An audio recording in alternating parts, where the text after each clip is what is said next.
What's going on, freaks and geeks? It's your boy, Matt Benz. And welcome into Benzy's Bit, episode number 13. We're here, man. We're just chugging through this thing called life. It's about mid-August. I'm getting married in about a month. There's a lot going on right now. But the one thing that is for sure is we just keep moving on. One day at a time, we just keep going. And 1 week at a time, you guys keep tuning in to Benzy's Bit. I appreciate that. Once again, I do represent the RTF Sports Network. You can listen to me on Fridays at 1 p.m. Central, or just tune into RTF at any time during the week at 1 p.m. Central for either myself, Mike Reeves, a co-host from Twist. He does Mike on the Mic. Or you can catch Green Bay Greg's show. I don't know why you do that unless you reside in Wisconsin. I'm just kidding. It's a great show, packed full. So once again, RTF Sports Network, bunch of shows. But if you're going to really dial it in, grab a lunch break at about 1 p.m. Central and check out all the Twist Sports Talk umbrella shows. All right. At TwistBenz is my Twitter handle. That's where you can catch all of my hilarious takes, 100% factual opinions. I'm feeling a little feisty today. The coffee's coming in hot. That's what I like to feel. I like to feel that warm, cuddly fucking thing. You know what I mean? Like, my air conditioner is working. Didn't have that all weekend. I am the type of person that would prefer to live in the Arctic 12 months out of the year. Winter is my favorite season. I love that. I love the snow. I love walking outside and breathing out, and you're seeing your breath and your nostrils are frozen shut. I love that shit. And right now it's been about 80 to 90 degrees, steady humidity, high dew point, sweat your balls right when you walk outside, ass cracks sweat every time you get up from a seat. Ugh. And I live in Minnesota here, people. This is supposed to be the tundra. Where's it at? I just pray that on my wedding day, it's about, let's say 62, 65 degrees in September. I don't see it happening, but God is good, right? All right. So what I'm going to start you guys out with is my breakdown. That was not my breakdown. That was just my mental breakdown. So there's that. My breakdown this week is going to be on my top 10 sports movies.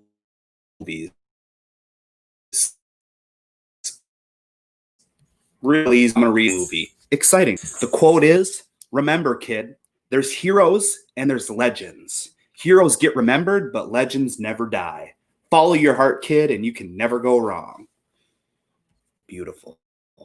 Now, a lot of you guys are going to hear this rattling bullshit in the background of my podcast right now. That's just my cat, Gus, just constantly fucking with my podcast vibes. Hold on.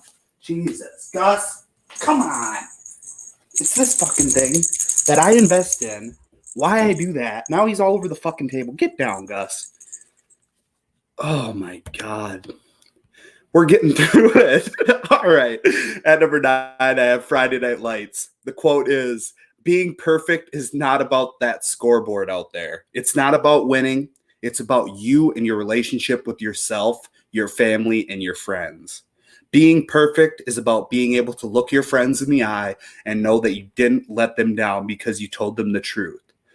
And that truth is you did everything you could. There wasn't one more thing that you could have done. Can you live in that moment as best you can with clear eyes and love in your heart, with joy in your heart? If you can do that, gentlemen, you're perfect. Friday Night Lights at number 9. At number 8, Happy Gilmore. Potter, the hippie friend, says, a lot of pressure. You got to rise above it. You've got to harness in the good energy, block out the bad. Harness energy, block, bad. Feel the flow. Feel it? It's circular. It's like a carousel. You pay the quarter, you get on the horse, it goes up and down and around. Circular, circle. With the music, the flow, all good things. All right, Happy Gilmore at number 8. At number 7, I've got Warrior. If you haven't seen Warrior with Tom Hardy, it's about the brothers that do the MMA fighting against each other in this huge tournament. Just a great storyline, great acting. Go catch it out. But this is a quote from his father, who is Tom Hardy's trainer. He says, all right, but you got to get something through your skull too. You called me. So don't go threatening to walk every 5 minutes. And since this is about training, you dump whatever it is you need to dump as far as those pills are concerned. I don't want to see them. In fact, hand them over right now. I know they're on you, Tommy. You sounded like a goddamn maraca coming through the door. Brilliant. At number 6, I got Rocky. Beautiful, beautiful flick. Didn't make my top 5. Let's see here. He states, let me tell you something you already know. The world ain't all sunshine and rainbows. It is a very mean and nasty place, and it will beat you to your knees and keep you there permanently if you let it. You, me, or nobody is going to hit as hard as life. But it ain't how hard you hit. It's about how hard you can get hit and keep moving forward. How much you can take and keep moving forward. Love that one. At number 5, I've got Moneyball. Billy Beane, GM of the A's, says to David Justice, he says, you think you're special? David Justice says, well, you are paying me $8 million a year. So yeah, Billy Beane responds, no, we aren't paying you. The Yankees are paying half of your salary. The Yankees are paying you $4 million to play against them. Beautiful quote. At number 4, I have Rudy. Mike Reeves, Mike on the mic, Greg Bauman. They love Rudy. Okay. So I didn't do the quote that Mike always likes to do, that he likes to freaking roll around and crouch down in his chair and get all feisty with it. I'm not going to do that quote. I'm going to do this one. Well, you know what my dad always said? Having dreams is what makes life tolerable. Rudy at number 4. At number 3, I've got Remember the Titans. Coach Herman Boone says, we will be perfect in every aspect of the game. You drop a pass, you run a mile. You miss a blocking assignment, you run a mile. You fumble the football, and I will break my foot off in your John Brown hind parts, and then you will run a mile. Perfection. Let's get to work. Ooh, that just makes the hair stand up on your arms. At number 2, I am a hockey player, so therefore I pick Slapshot. Slapshot is the first movie I ever saw with titties in it. Thanks, Dad. Slapshot at number 2. Reggie Dunlap says, I am personally placing a $100 bounty on the head of Tim McCracken. He's the head coach and chief punk on that Syracuse team. Beautiful quote. At number 1, the GOAT, Miracle. So 1 and 2, I've got hockey movies. Now, Greg is probably appalled right now. He's probably puking.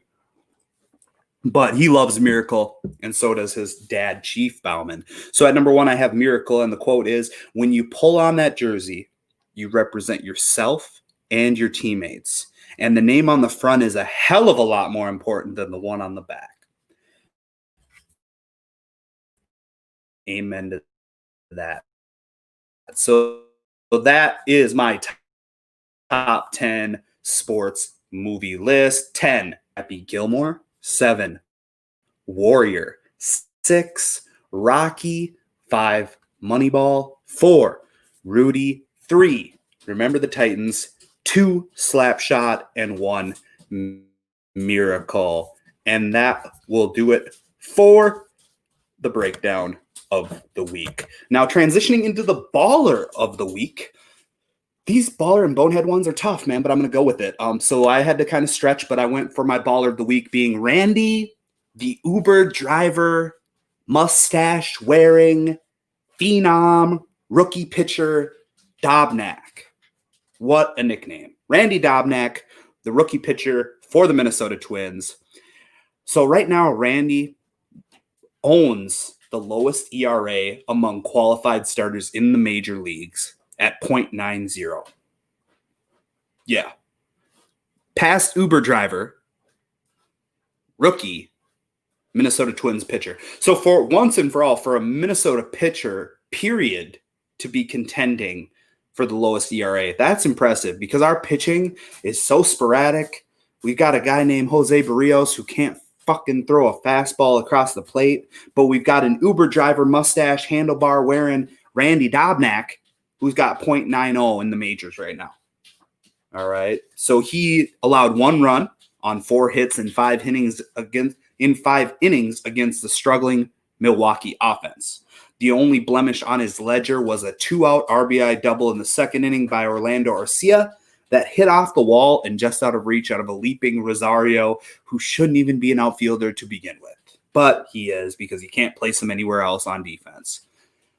Getting back to Dobnak, the 25-year-old Dobnak has allowed 2 runs in 20 innings across his 4 starts this season. Good for you, Randy. You made the show. Your life has been complete. On to the bonehead of the week. My bonehead is going to be Giancarlo Stanton. Yay! I love it when Giancarlo Stanton is my bonehead of the week. This is going to be an interesting one because I hate the Yankees. I'm a Twins fan. I hate the Yankees. It comes hand in hand. And he has a hamstring injury. He's always injured. And now he's expected to miss 3 to 4 weeks with the hamstring injury. Stanton was placed on the 10-day IL Sunday. Now, keep in mind what my headline was. He's expected to miss 3 to 4 weeks, but he was placed on the 10-day IL because it's a hamstring injury, and you never know. Since Giancarlo Stanton is made out of glass, I would expect for him to miss the remainder of the season. Keep in mind, the former National League MVP was limited to just 18 games last season because of multiple injuries, but was off to a good start this season. Batting .293, 3 home runs in his first 14 games. Yeah, he was killing it. He was on my I brought him up on my show last week when I talked about the Yankees being my number 1 in the power rankings. Thank God. The Yankees shouldn't have him. He shouldn't be in the lineup. It makes it that much more fair. But you know what's going to happen. He'll come back for the postseason. They'll sweep the Twins, and my hatred will boil even more for the Yankees. So there's that. Bonehead of the week. Congratulations, Giancarlo. Put some ice on it. Rub some dirt on it. Grow the fuck up. All right. On to the buzz. These are the current events that are sweeping the universe of sports. Trailblazers' Damian Lillard scored 61 points in critical win over the Mavericks. Damian Lillard last night launched from 33 feet and could only watch and wait as the ball caromed off the back of the rim and shot straight up into the air. With the fate of the game and his Portland Trailblazers' frantic playoff push hanging in the balance, it took a shooter's bounce, and the late 3 gave Lillard 61 points, tying his career high, and propelled the Blazers to a 134-131 win over the Mavericks on Tuesday. As Dame relished the victory that rested sole possession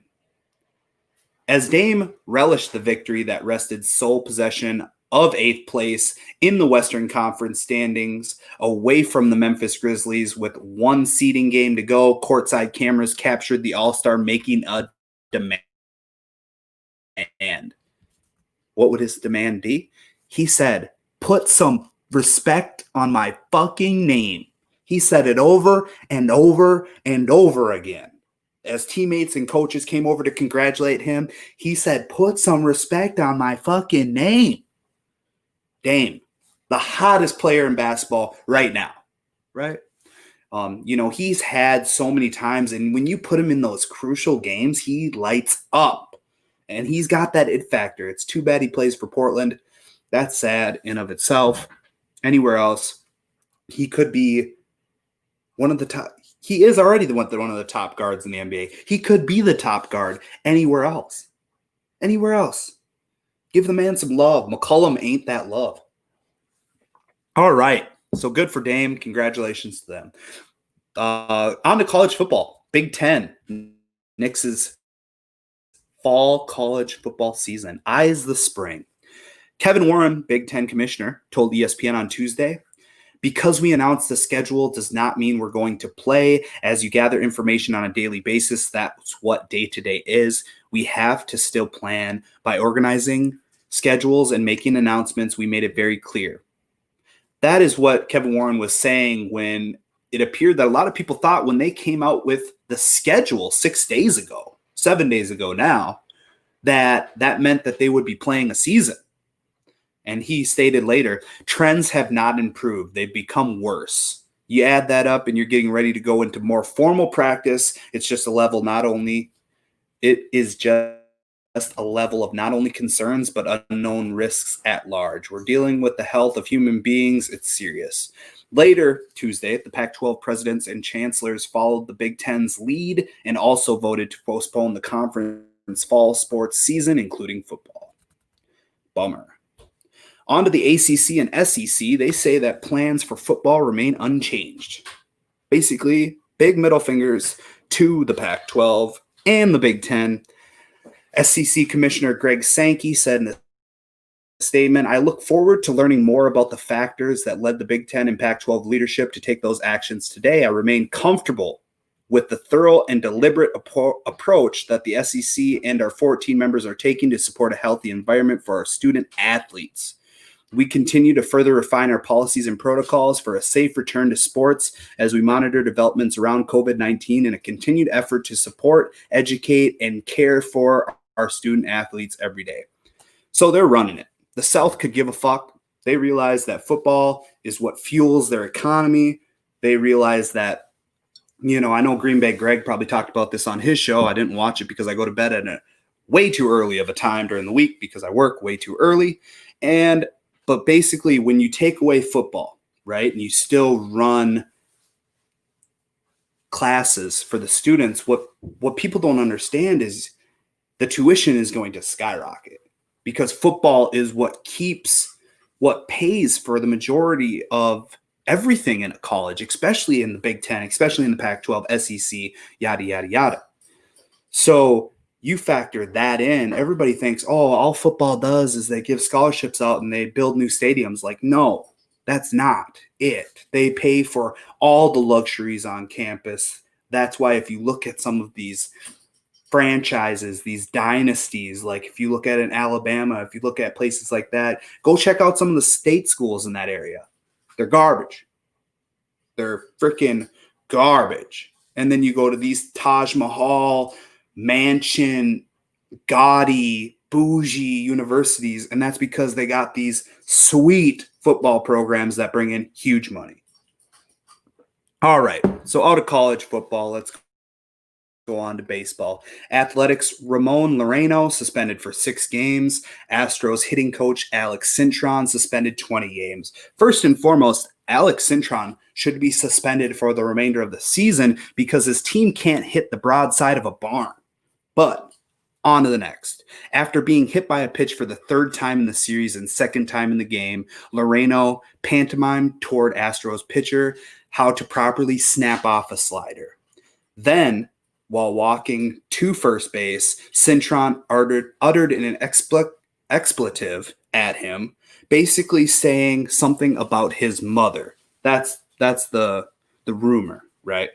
Then Laureano backtracked and said back another expletive, which created a bench clearing brawl.